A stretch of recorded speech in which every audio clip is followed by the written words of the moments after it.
David, we are sitting on a hill outside Duhok, and you have been to Duhok more than once. To Kurdistan, I was going to ask you. You have been visiting this country, you speak Kurdish, you know a lot about Kurdistan. When was the first time you came to Kurdistan, to the Kurdistan region in specific?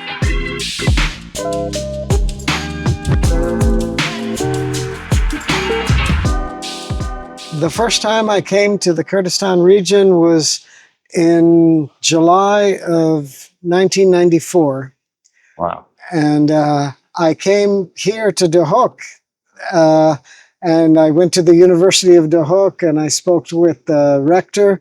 It was a very different situation and city then. It's amazing to be here now at a conference, and things are much greener. The city's bigger. Yeah. The situation is calm. When I came then in the summer of '94, the civil war between the KDP and the PUK had just begun. Wow. It was so different in every way.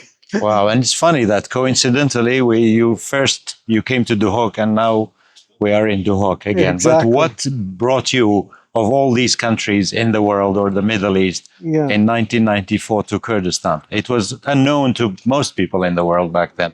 It was. I had finished my bachelor's degree in political science and Middle East studies, and my master's degree, and I was out of school doing odd jobs in Canada and around the world. And I went to a conference on minorities in the Middle East. Wow. And Michael Gunter was on the panel, and a journalist from the PUK, and another fellow from the KDP, I believe. And it was a really interesting panel. And afterwards, I went and spoke to them, and I said, "Can I go to Iraqi Kurdistan? You're 24 years old, looking for something to do."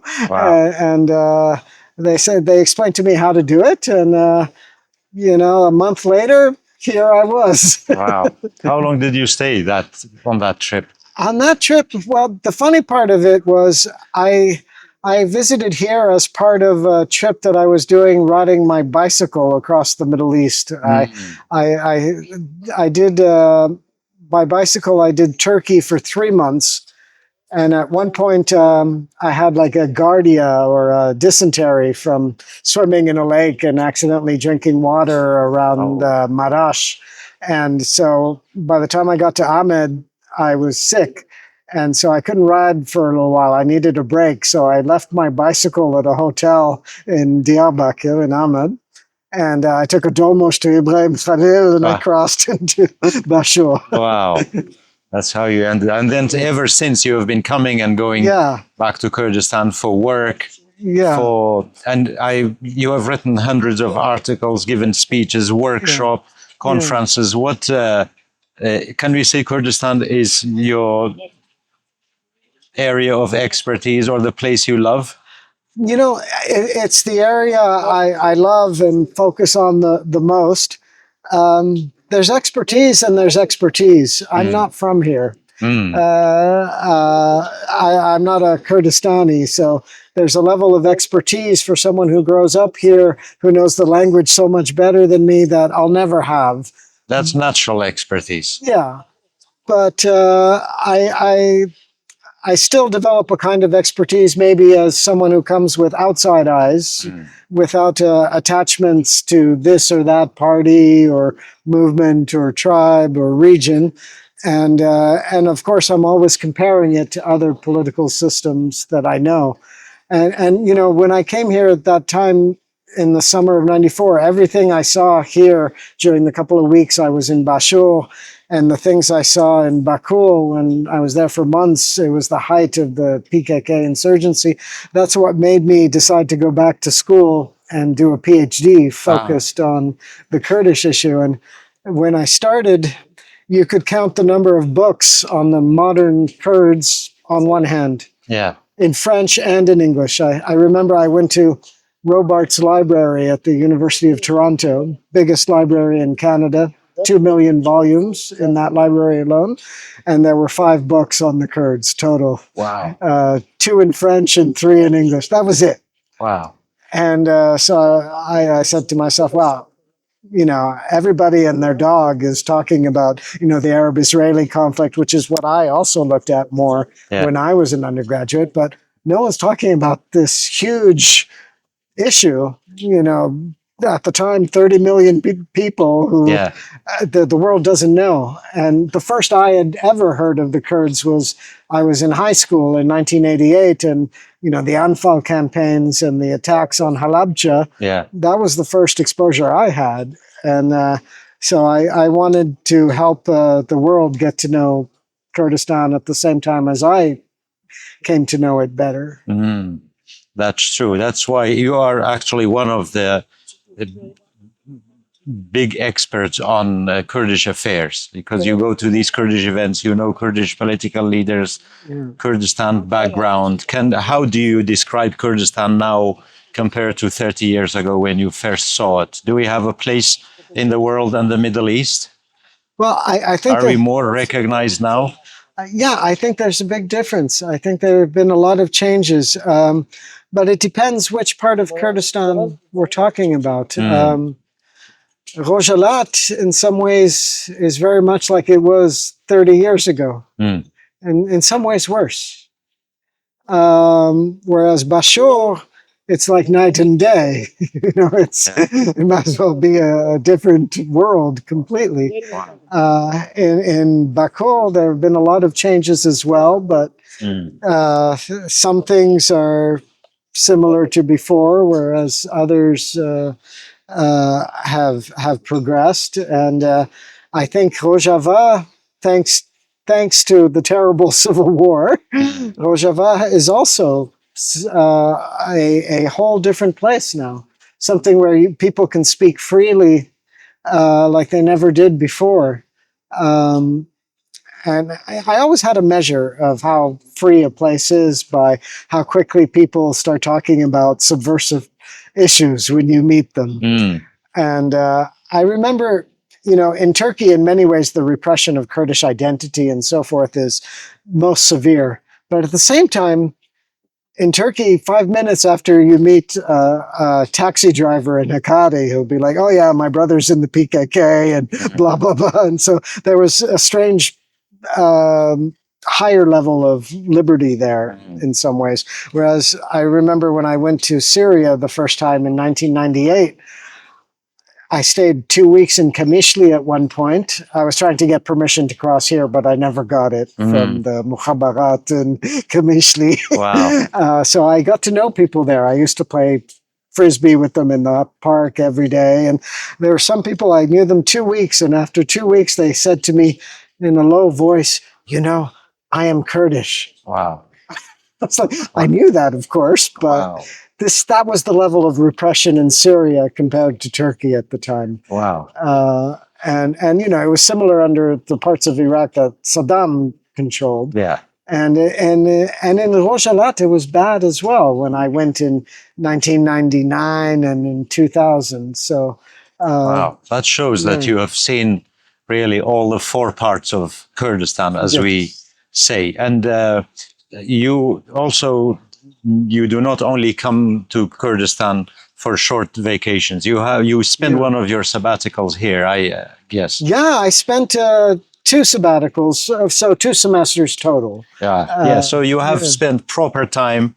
You have done cycling, motorcycling around Kurdistan. And then I always remember one of the stories you said you had forgotten a bag or something at a hotel in Dukan. Yeah. You went back years later or months later, and they still held your luggage. Yeah, they still had my bag. And they recognized you. Yes, and they recognized me. It was amazing. Wow. And it wasn't the only time it happened. Something similar. I was in Adiyaman near Nemrut mountain in Baku. And this was when I was riding my bicycle through Turkey. And I wanted to ride to the top to see the heads. And there were, because of the insurgency, there was no tourism then and no dolmushes or minivans for tourists. So I had to ride my bike up the mountain. And I didn't want to take all my bags with all my stuff. And the boy selling like trinkets to no tourists who were nowhere to be found. We're not allowed. Yeah, he said, you can just leave your stuff here and you come get it later when you're done. Wow. And I don't know. I trust my instinct all the time. And I said, okay. And I left everything I had with me practically, except my passport and my wallet. But all my stuff, I left it with this guy and I rode my bike up the mountain. It took hours because it's a high mountain. Wow. And then by the time I got down again, it was like the sun had already set. And of course, he had gone home. All my stuff was there. Wow. Not a single thing taken. And he was gone too? And he had gone for the day. Wow. Yeah. That's amazing. Yeah, that's one thing most people notice when they come to Kurdistan is the degree of safety or the degree of not worrying about your luggage, your wallet, your this and that. I've been coming here for years and sometimes for months at a time. I've never been robbed. No. I was robbed twice, once in Italy, once in France for short visits in Western Europe. Yeah. Wow. Yeah, and then you also speak the language. You have picked that up here, also studying. I assume you are meticulous with your grammar and words and things in your books. Well, I have a lot of work to do on Sorani still, but I get Kurdish students who study with me in Missouri in America, and they tutor me. And while I was doing my PhD, I lived in Ankara for a while, so I learned Turkish there. Because as you know, there are many Kurds in Turkey due to the forced assimilation who don't even speak neither Kurmanji or Zazaki or any other Kurdish language. So Turkish is very important to be able to speak to anyone out there. And so I learned that as well.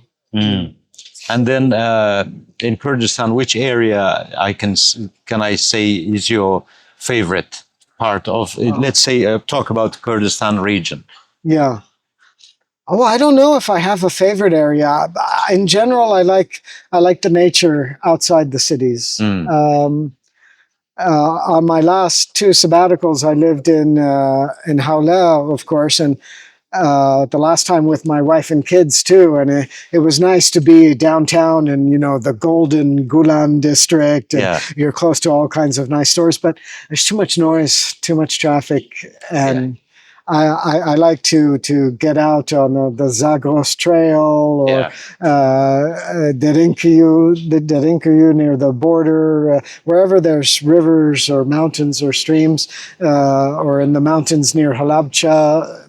That's where I'm happy. Yeah. And Kurdistan is, because it's not a huge country like the United States, it's a short drive for you to get to nature. Exactly. You leave Erbil, or I always say, as soon as you leave the Kurdish towns, the country is beautiful. Exactly. Because the towns are so haphazard and so much irregular stuff going on. Yeah. And I would say I've never met a people that loves nature more than the Kurds, because you look at anytime there's a holiday or a weekend, they're all going up to the mountains for a picnic.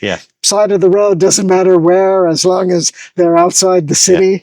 And I'm originally from Canada. In Canada, we like to go outside when the weather's nice, like today, which isn't true everywhere. Like where I live in Missouri, it's hard to find a terrace to sit outside of a restaurant. They all spend more time indoors, which I find very strange. Outside most of the time? I think they just got used to air conditioning, and I find it claustrophobic. Yeah. But then when I come here, I sit wherever they can, how often they can, as much as they can. The Kurds like to be outside. That's true, yeah. And I understand that. I appreciate it. Yeah, that's true. We are very outdoorsy people. Exactly. Yeah, exactly. As long as there's a green patch to sit on and a tree for shade, people will put up their picnic utensils and start picnicking. And also, when I was thinking of doing this conversation, I was going to ask you about Ganjan. Ganjan is the name of a neighborhood in Erbil, but also the name of your dog. Yes. Tell us the story of that dog. Well, when I lived for 5 months in Ganjan city outside of Erbil, every day I had a cheap motorcycle that I bought, you know, the Robar 150cc motorcycle. I didn't have money to buy a car for 5 months or time to do the paperwork. So I just bought a not worth it, motorcycle yeah. from the bazaar, no license plate, talked my way through checkpoints, whatever. Yeah. And I used to ride my motorcycle from Ganjan City into Erbil to like the university and so forth. And every day in August, when I started doing this, I would see this puppy dog off the side of the road. It was at the time of the holiday where they sacrifice the Abraham sacrificed the sheep instead of Ishmael or Isaac. And so this was a place where they slaughtered the sheep, and the dog was sitting always near there. But now the festival had already come and went, and I was still seeing the dog every day, and I liked seeing the dog. And then one day I rode, and the dog was killed by a car. I saw its body. No, the little puppy. Oh. And I was very sad. And then the next day, I rode my bike and my motorcycle through there again, and there was the puppy again, which is when I understood there were two, not one. Wow. And so the puppy's sister or brother had been killed, but then there was still one left. And I understood that if no one did something for the puppy, for the little dog, then it would be killed as well. You know, it's fast moving traffic. So I took it home, and I got food for it and so forth. And I tried to find someone to adopt it. And so in like mid-September on Facebook, by putting its photo there in different animal groups, an 18-year-old boy from Baghdad said he wanted the dog. And so, you know, I asked him a few questions, will you take care of it and everything? And so he came and he got the dog. And a week later, he brought the dog back to me. He said his parents didn't want him to have it anymore. It barks too much. I'm like, well, yeah, it's a dog. Yeah, exactly. And it's a puppy. But wow. He took it to Baghdad? No, he lived in Erbil. He lived the in family Erbil, and him were from Baghdad, Arab from Baghdad. And he liked animals very much, but he didn't have much experience with animals. And, you know, a dog is more difficult than a cat to... Very true, yeah. I have especially in a city. Yeah. And this isn't a small species of dog. The kind of dog that gets big. It's a big Kurdish dog. Right. And so he realized that he couldn't keep it. And the neighbors were complaining that it barked. And that's when I understood that I was going to have to take it back to America with me now that I was responsible for it. So wow. I informed myself about the necessary procedures, vaccinations, paperwork, examination at the Ministry of Agriculture for the animal, transport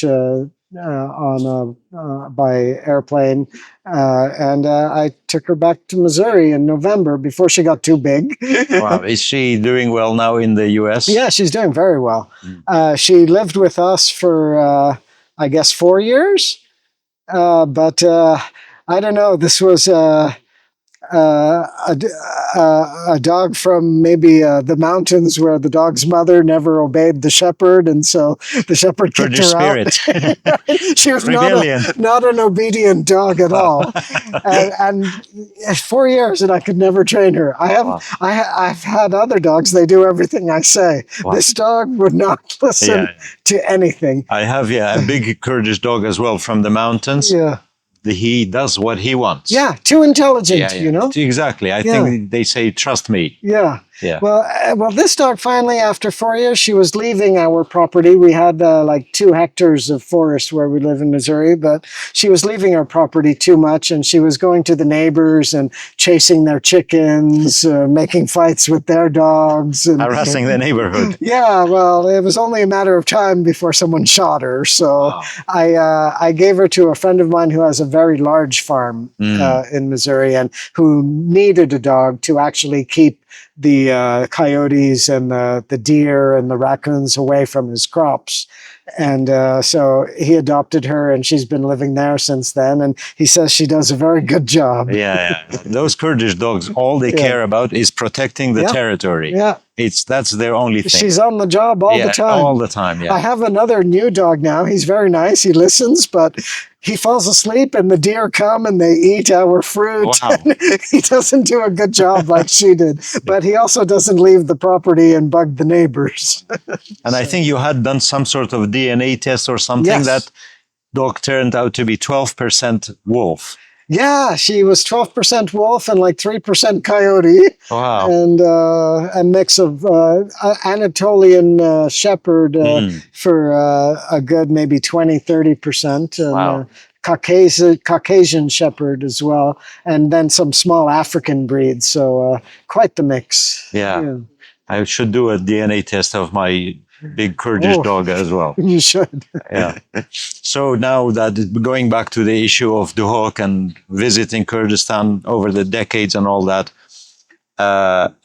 what do you think of the idea? Yesterday, I watched a speech by Kag Masoud, President Masoud Barzani, and I think it summarized everything. He said, in the Middle East, in Iraq, all these people, we live together and yet we cannot live together. It's a shame, he said. Let's look for the root causes of the problems. It's not a shame, he said, to admit a mistake. Yeah. It's a crime to continue. Yeah. So what do you think over the years, what you have seen, given Kurds a chance? They managed this region in Syria, as you said, they were given a chance. They have their own enclave. How important it is for people, leaders in the Middle East, to let go of this idea of strong government, strong centralization. Isn't it better if everyone did what they wanted? I think it's key. Like, I mean, this old model, which actually I think comes from France, where, you know, after the revolution, especially the territory that the French state found itself in control of, they decided everyone within this territory has to be French. So the Breton, the Corsicans, the Basque, no, they all had to be French, the Languedoc, all the different groups, and they were forcibly assimilated. It kind of worked for France, but that was in the 1700s and the 1800s. And to be honest, the Middle East is a different place, and we're past those days. Yeah. And too much blood has been spilled because of these things. Yeah. And I think you're very right to point out that every time the Kurds have been given a chance, they show a different possibility. Yeah. And it's not even just Bashur and Rojava. If you go back to the time of the Republic of Kurdistan in Mahabad, in Rojalat, it didn't last long, only 11 months, but for a brief moment, we had a government in Iran that allowed every language of the people within the territory. Wow. Had rights for women far in advance of the others, and was liberal. Yeah. Was accepting of difference and not threatened by difference. That's a key difference. Yeah. And now I'm not saying that Kurds are always angels. You know, we have party competition and attempts to get power, but in every situation where they've been given a chance, they have been liberal, meaning tolerant of other people, their ethnicity, their religion, their language. Kurdistan, everywhere where it's run by Kurds, has become a safe haven for groups from wherever they may be, including Arab groups, secular groups, whoever. Yeah, and I read somewhere that historically that has been the case. That's why you travel across Kurdistan and you come across a dozen dialects and different temples, religious groups and ethnic groups. So a Kurdish scholar was explaining it that historically this has been a safe haven for whoever had to flee. They go to the mountains to they escape go to the mountains. Control of a repressive, strong central everyone government. is originally a Kurd, but everyone is Kurdistani in that sense. Exactly. So they've come here with their different beliefs and everything and felt safe and stayed. That's why you still see today different languages, food, and everything in a city like Duhok, for example. And it's beautiful. Yeah. It's one of the amazing things of Kurdistan. Yeah. And it's something that's celebrated, not something that has to be hidden or, you know, feeling ashamed of. Yeah. And my worry is that if you suppress a people or a language or a group for even 500 years, it will one day come up. It's not going to go away. Because the more you oppress them, the more stubborn they become to hold on to their identity. With the Kurds, with Christians, with everyone. Yeah. Although in some cases we've had terrible massacres and forced population displacement, so that, there were parts of the Ottoman Empire which used to be very diverse, but now it's gone. Yeah. And they're poorer for it, So there's always the extreme possibility of killing people to get rid of diversity, but we don't want that. Yeah, no, the strength is in the diversity. Exactly. Yeah, it's very important. And are you optimistic about the new Middle East? I think there is a new Middle East, some I think sort. there is. But do things look good? On the surface, it looks good, but what do you feel? I'm kind of optimistic. The Kurdish issue is not something the world can ignore like it used to anymore. Yeah. And the Kurds have much more of a voice than they used to. Even on the possibly very depressing topic of the Arab-Israeli conflict, we see Arab states ending their conflict with Israel. Yeah.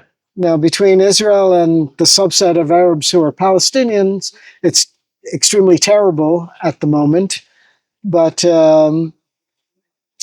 it's perhaps more resolvable in some ways than it used to be now that the larger war is over. Yeah.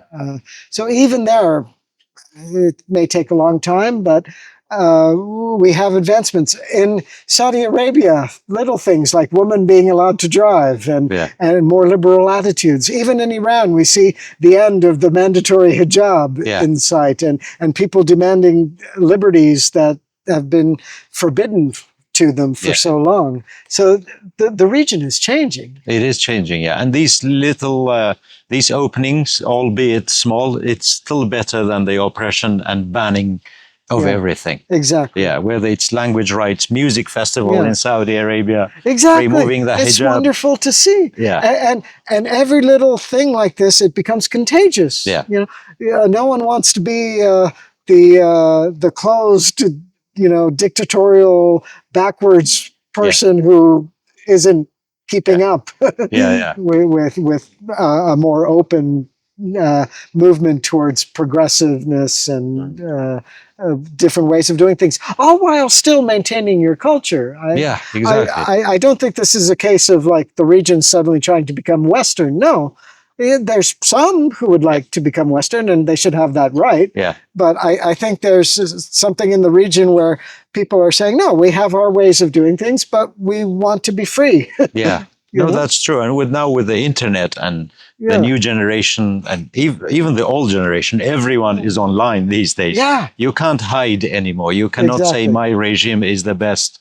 The rest of the world it's is not hell. North Korea. Right? That doesn't work. So you better act and behave like the rest of the world. Exactly. Yeah. And for Kurdistan as well, now I think this is the very start, even though it was 30 years ago, there was the uprising and all that, more than 34 years ago.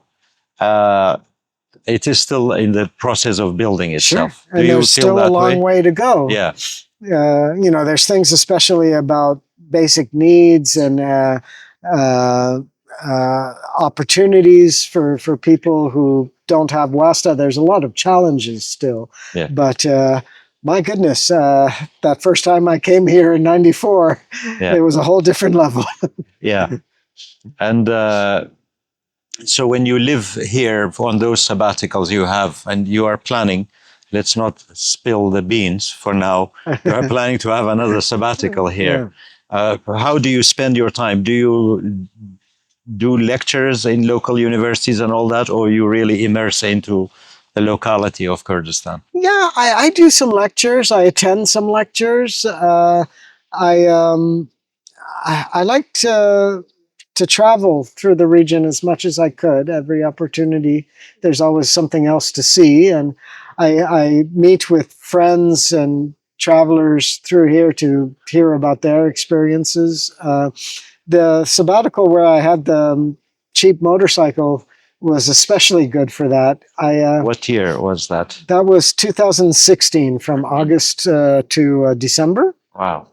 And I think thanks to that motorcycle, I was able to see the region through the eyes of a less wealthy person. Ah, nice. And Ground levels. I felt solidarity for, the food delivery guys who are banned from entering English Village or somewhere else, or Italian City or something. And I was angry that, they were being treated unfairly. And I would go to get my motorcycle fixed and work on my motorcycle at one of the little garages. And we'd be chatting and, about their daily lives. And I don't know, it was a side of the region that maybe most travelers don't get to see. But for me, I rode the little motorcycle from here to Koya, to Dukan, to Sleimani, and then back up through Rwandus, and I made friends on motorcycle along the way, and so forth. It was really nice. That's amazing. My brother also came back from Canada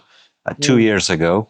He brought his bicycle with him from Canada. So he rode his bicycle from Erbil to Halabja. Wonderful. And there he bought a motorcycle like yours, these cheap Iranian motorcycles. And he came back on a motorcycle and went everywhere. It's such a freedom to be on a motorcycle, really. Yeah, you feel more in touch. Yeah. A bicycle is even better, but it takes a lot of time. Yeah. I don't have the time that I used to have 30 years ago. But with a motorcycle too, you're already out there. You feel in touch. Whereas, when you're in a car or an SUV, the windows are up, the air conditioning's on, and when will I arrive at my destination? Yeah. It's not the same. I love that. So I had always thought that you were studying Kurdish studies, you were into Kurdish academia, then you came to explore the region. But now I know you just were on a motorcycle in your early 20s, on your bicycle, in your early 20s, then went back and picked up, and now you teach at the University of Missouri, am I right? Missouri State University. Missouri State University. Yeah. And which department would you? I'm in the Department of Political Science and Philosophy, and in 2010 they created an endowed chair in Middle East politics there, and they offered it to me, which is when I took the job and moved there. I had been teaching for 4 years in Tennessee at a private liberal arts college there in Memphis before then. But I then made the move to Missouri, which is a public state university.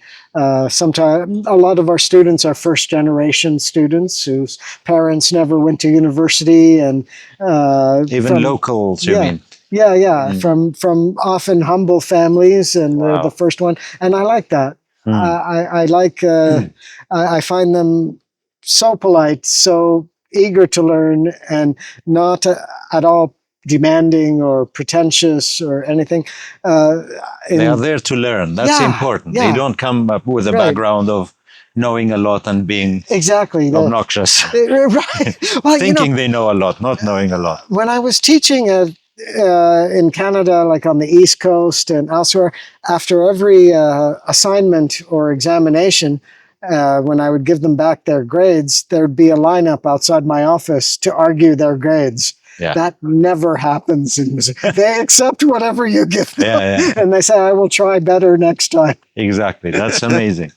And what would it make a student in the US, in Missouri, or any other state to come and study Middle East studies? Or in your own experience, what did you find? What drives them to pick the Middle East, for example, or Kurdish studies, for example? A lot of them just curiosity. I have some who are veterans of the U.S. military who came here in wartime, and now for a different reason.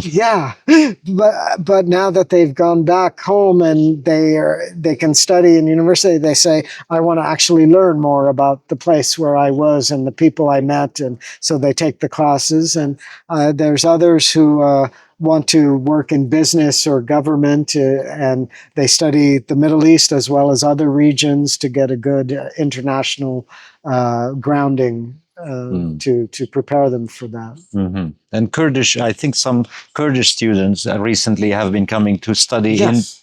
at your university, or just studying in Missouri in general? Well, there's some at the different universities in Missouri, but I've been getting them studying under me. I have typically one or two a year doing their master's degree under me. I've had most of them have been from Bashur, a couple from Rojalat. And I always try to co-author at least one or two publications with them to give them help them in a start, and it helps me too. Wow. And they tutor me in Sorani, and it makes me have a piece of Kurdistan even when I'm not in Kurdistan. Yes, always have a Kurd nearby. Yeah. And wow. every March, my wife and I, we do a huge Nowruz party in our backyard. Wow, every year. Yeah, every year, because we started this maybe 8 or 9 years ago. I said to my wife, my students, they're here in Missouri for Nowruz, and they must feel terrible, thousands of miles away. Yeah, for a Kurd, it's like Christmas for an American. That's true. And so we decided to do a big party with a bonfire and dancing and Kurdish music and food, that everyone brings their own food in like a potluck situation. And it became a tradition. And now there's a whole section of Ozark, Missouri, where my neighbors, who had never even knew who Kurds were, they know how to Kurdish dance because they come every year. That's amazing, yeah. And, there's always a couple of Kurds who are there to study, who, lead the dance. And I have them explain to everyone who came, what it's about. And we get international students from like India or wow. Latin America who are also coming and you learning should about patent it and make it a yearly festival in Missouri. Yeah, well, it's our own little festival for our university in town. That's amazing. That's so good, yeah, actually, to have in the most unexpected place to have. Yeah.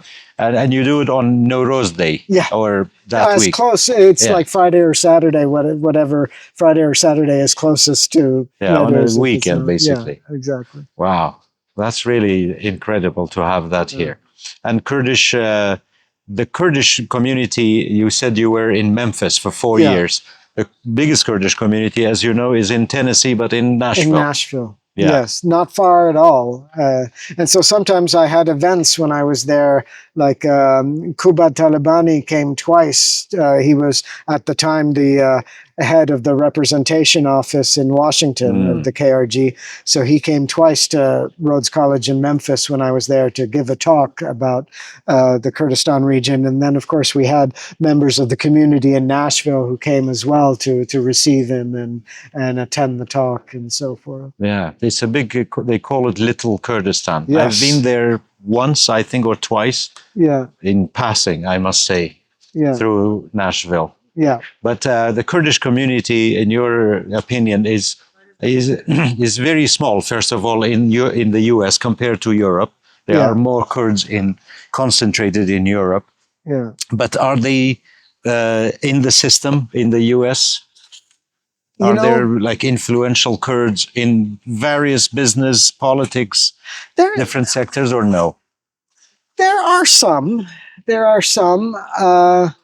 But as a community on the whole, they're not influential the way that the Jewish diaspora is, the way the Armenians are, the way the Palestinians or their friends are, the Greeks. I think those are all communities that somehow are more organized. And is it organization, or they are bigger, older in the U.S.? Maybe it's a bit of all those things.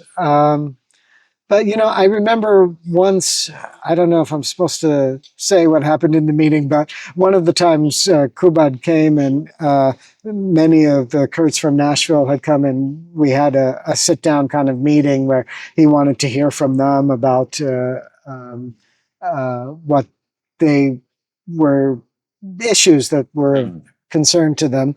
And he said that he understood that they came with kind of almost like demands, what they need from the Kurdistan regional government. But he pointed out that usually the format is the Kurdistan regional government would come and say what they need from them. Yeah, that's true. Exactly. You expect your diaspora community to be your backbone and help you and all that. Yeah, Kurds are coming back. Yeah. The new second generation of Kurds with skills coming back to work in Erbil, and that's a good sign. It's a very hopeful sign. Now, I understand there's also Kurds leaving here for lack of opportunity and joining the underground migration route, often at great danger to themselves, Very to dangerous. Europe and so forth. So, you know, there's a lot of challenges, but hopefully the net progress can be positive, and the region can develop in a way that offers more and more opportunities for people wanting to get their start for its people, whether they're Kurds coming back or Chaldeans or Assyrians, you know, whose families left a long time ago. Let them come back too. And the Yazidis who survived the genocide not long ago. Hopefully they can find enough opportunities here to stay or come back from the diaspora. And that's a big challenge for the authorities here. I think they know this, but there's always a lot of work to be done there. Yeah, I was having a conversation with someone recently. Once you uproot a society, especially if they see a lot of trauma, I was on a Kurdish podcast and I was saying that there are many Arabs in the Kurdistan region. And people often say, some people say, why don't they go back? Or the UN, who has been helping them, or the Iraqi government wants them to go back. But I was saying the amount of violence and fear they have seen, they still live in those days. You cannot convince them that things have changed. It's true to every society, with the Yazidis, Chaldeans, everyone. Once they move, it will take a while and a lot of work to convince them to really come back. Because they have left during the worst times. But you bring up an interesting point, especially about the Arab communities that have moved to Kurdistan. I think it's wonderful that the Kurdistan regional government welcomed them and gave them safe haven. But there's one piece missing. They need to learn Kurdish. I especially, I'm from Quebec originally. I know the phenomena. English speakers come to Quebec. As far away from Kurdistan as possible. Right, but you know, Quebec's surrounded by English speakers, and they come to Quebec for study, or you know, it's not a case of fleeing violence or something, but they typically don't bother to learn French because they feel like they come from a stronger linguistic tradition, or they don't need to. And I see the same phenomena here, and the Quebec government has gone through sometimes fairly draconian measures to make sure that anyone who stays in Quebec, they're welcome to stay, but you're going to have to learn French. That, I think, needs to happen here. You know, I'm studying Sudani, and so I remember once I was lost in Ankawa looking for a meeting with a friend, and it was by this church, and I went to the wrong church, and there were two guards outside the church, and I asked them, you know, in Kurdish, but they didn't speak it. And so then my Arabic is weak, but I had enough Arabic to ask what I needed to ask in Arabic, and then just out on a whim, I asked them, you know, where are you from? And they said, I'm here. I'm from here. And I said, so are you around 40 years old? And he said, yes. And you don't know Kurdish? They got very angry at me. But I was trying to make a point, you know? Like, I mean, you don't have to become Kurd, but it's good for you in the first place to learn the language of the country. That's what most people do. You go somewhere. And it's a sign of respect for the culture. And I think the authorities here could maybe institute or enforce rules about Kurdish in the workplace, Kurdish pedagogy in all the schools. I'm not saying do what the oppressors did and force them to abandon their language. No, you can have your Turkmen schools, your Arab schools, but also learn Kurdish. That's true. To start with workplace is good. To make it a requirement. Kurdish would be an asset or would help you. make some free classes for the poor workers who came here from, Deir el-Zor or Mosul and found safe haven. They don't have the opportunity to go to the school, and they're just working. They're washing your car, or they're doing something else. They never had the chance. Give them, even with a small stipend, a class where they can come and learn Kurdish. Say, you're part of Kurdistan now, whatever ethnicity or background you are, but learn Kurdish. Yeah, that's Whether true. it's Badinani or Sorani or Kurmanji, which is another interesting thing. We were talking about oppression and intolerance towards difference. Given the experience Kurds had, the Kurdistan region of Iraq doesn't even have an official dialect of Kurdish. Yeah. And I remember officials telling me, we were suppressed for so long, forced to operate in Arabic. We're not going to force a Kurmanji or Badinani speaker to use Sorani or vice versa. How could we do something like exactly. We don't want to copy the enemy. Right. Yeah. So as a result, people use the dialect that they use, and they work it out. Yeah. That's true. And it works, really. It has worked. And that's also gives someone who wants to learn the language more options. Sure, you could learn Kurmanji or Badini or Kalhuri, whatever dialect you pick. Yeah. And none is better than the other. They're all here, along with all the other cultures and languages that make it such a rich place. Yeah, exactly. It only enriches you, makes you stronger. Yeah. It's the same as brain drain. If all of your diversity, Armenians, Christians, Jews, whoever, they leave, as you said, you will be poorer for it. Much poorer. Yeah. And so what else I was going to ask you about Kurdistan in the last 20 or... I remember. Have you ever thought of moving here permanently, teaching at one of the universities here, and being close to what you like most, which is Kurds and Kurdistan? I thought about it.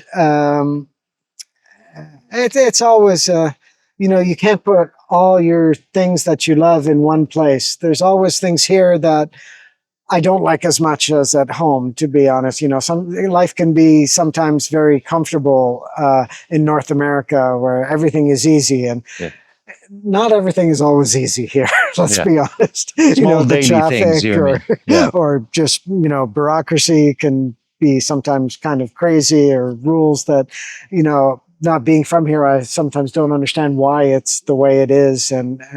But those aren't the reasons that kept me away, though. I think sometimes there's just inertia. Momentum, I've built a life there. I have my dogs and cats, and my land with the trees that I've planted and so forth, and it's become home there. So whenever I can, I like to come here for like 5-6 months or something like that, and I look forward to that immensely. But in the end, North America is my home. So how do you describe Kurdish personality after having studied the Kurds for so many years? I really, the thing I appreciate the most here is the people. And there's a certain rebelliousness and mischievousness that I like the most. I'm going to give you an example. I was in the hotel. There is attached to a sports center. It's a wonderful sports center here in Duhok called the Lunar Sports Center, attached to the DDK hotel, and they have a swimming pool there. And so, especially after being in a conference, sitting doing nothing and just eating and listening for like a whole day, when I go back to the hotel, I like to swim laps back and forth. And not many people here know how to swim very well. Very true. It makes me look like Michael Phelps, Olympic swimmer doing his laps. And we are good mountain climbers, but very bad swimmers. Exactly. But when I'm swimming, as a result, I have people like floating with the inflatable pool noodles or other things, and they're constantly getting in your way. You're just trying to do laps back and forth, and there's always an obstacle. And the other day, in the evening, there were more obstacles than usual at one point, and there was more and more like guys getting in my way, and then there's a floating barrier that makes the lane. It seemed to me like it was getting more narrow, more small. I was like, what's going on? And then suddenly the floating barrier was all bunched up, blocking my way. Wow. So it was the shallow part of the pool. So I got up and I pulled my waterproof MP3 player that I listened to while swimming off my ears. And I said to the men near me, Pourquoi bash bidom? Where should I go that would be good? Yeah. Like, what's going on? Yeah. Where can I go to not be harassed? And they all started laughing. They were playing a trick on me. Oh. Why do you think?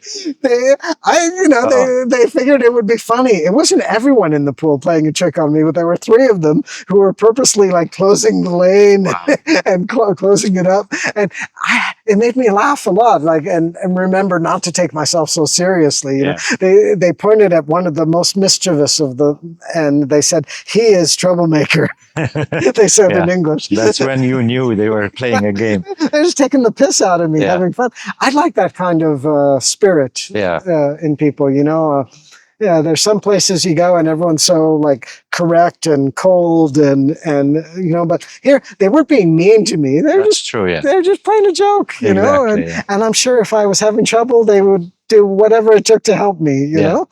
So it's that kind of real living people who enjoy life kind of attitude, and they're typically at the same time as the people here are nice and friendly, they're not afraid to tell you what they think. Yeah.